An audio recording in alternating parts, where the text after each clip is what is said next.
Le nom moyen des troubles, c'est-à-dire combien de fois ils se réveillent, est-ce qu'ils ont du mal à s'endormir, c'est bon, de 2,5. De quels troubles du sommeil se plaignent les parents? Ce n'est pas tout à fait la même chose chez les petits et chez les plus grands. Chez les nourrissons, en général, c'est une difficulté à s'endormir.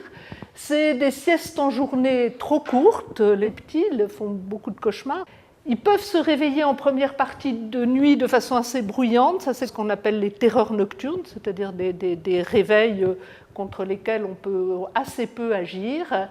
Et par contre, en deuxième partie de nuit, c'est un petit peu moins fréquent, mais c'est beaucoup plus traumatisant pour les parents parce que si l'enfant se réveille en pleine nuit et qu'il ne peut pas s'endormir, c'est extrêmement fatigant. Chez les plus grands, c'est beaucoup les difficultés d'endormissement. Les cauchemars, il y en a beaucoup moins.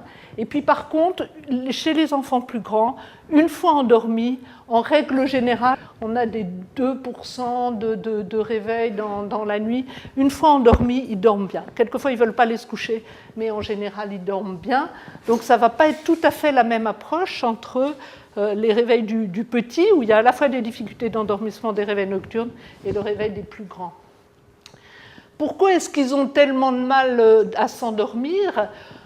Souvent, ce sont des troubles bénins. Ce sont toutes les exagérations des étapes de développement, l'angoisse de l'étranger, le moment de l'acquisition de la marche, la phase d'opposition, la mise en place de la garde, tous les changements, les déménagements, les voyages.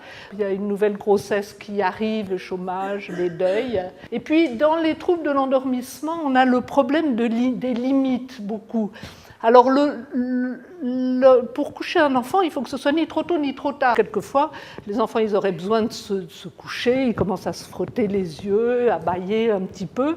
Et puis, si on ne les couche pas, hop, ils vont rater un cycle et avoir beaucoup de mal à s'endormir derrière. On est plutôt dans l'ère de l'enfant, avec une permissivité excessive. Et les parents qui ont du mal à comprendre que la fermeté, ça n'est jamais une privation d'amour, c'est uniquement un problème d'éducation des enfants.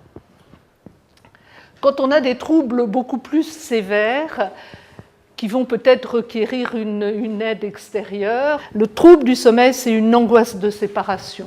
Alors il faut réfléchir à ce moment-là au fait que le bébé est une personne, que lui-même a pu avoir des séparations difficiles, des hospitalisations, une mise en crèche qui s'est très mal passée, des séjours trop longs chez les grands-parents alors qu'il était encore tout petit. Ça, j'aime beaucoup mes petits-enfants, mais je trouve qu'avant 1 an, il ne faut pas qu'ils restent 15 jours chez les grands-parents. Bien sûr, toute la problématique des adoptions. Et puis, quand vraiment on n'a rien trouvé dans tout ça, il faut penser que le parent lui-même est une personne et qu'au moment de coucher son enfant, surtout dans la toute petite enfance, il va revivre des choses que lui-même a vécues quand il était enfant, et on peut retrouver des problématiques de dépression maternelle très fréquentes, des deuils, des histoires familiales très traumatiques. Et puis quelquefois les couples n'y vont pas bien. Et l'enfant, il est là en tampon, et au lieu, il se met là dans toute la soirée pour éviter que ses parents se disputent trop. Les cycles du sommeil qui se répètent. En début de nuit, l'enfant dort bien, et puis en deuxième partie de la nuit, il y a ces petites phases de latence où il se réveille complètement. Si l'endormissement est très difficile, bisous, câlins, pipi, dodo, maman, papa, etc., chaque fois qu'il va se réveiller, pour se rassurer, il va avoir besoin de recommencer.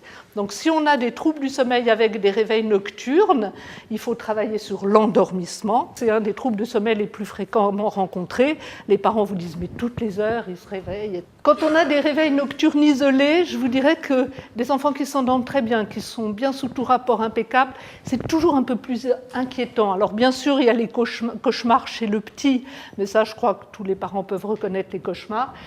Mais il faut savoir que les réveils nocturnes isolés, impressionnants, graves, ça va vraiment venir révéler quelque chose de l'ordre du secret, et ça va être un peu compliqué de venir ouvrir la porte pour trouver où est le fantôme dans cette maison et qu'est-ce qui s'est passé quelquefois une génération auparavant.